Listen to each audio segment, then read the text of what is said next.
तो सत्य वो आधार है जिसको जाने बिना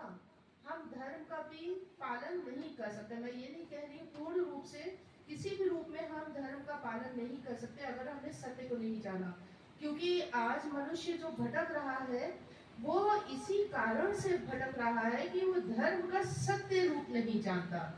और धर्म का सत्य रूप जो जानना भी चाहता है तो उसे भटका दिया जाता है। अलग अलग ये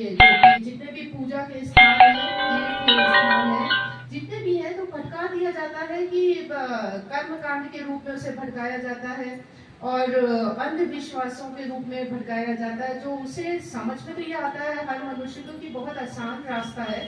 लेकिन वो उसी एक कहना चाहिए जैसे मकड़ी का जाल होता है उसमें फंसता चला जाता है और धर्म से बहुत दूर होता चला जाता है। जहाँ वो ये समझता है कि धर्म का पालन कर रहा है वहीं वो धर्म से बहुत दूर हो रहा होता है और कब वो धर्म का रूप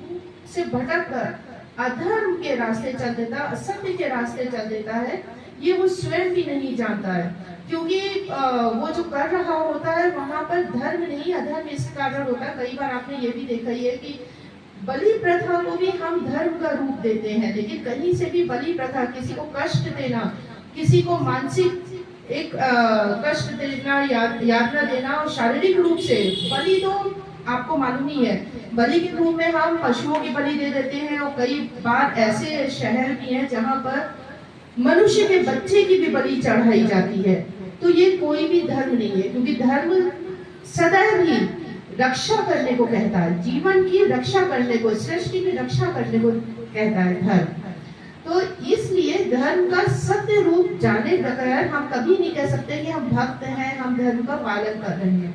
तो ये एक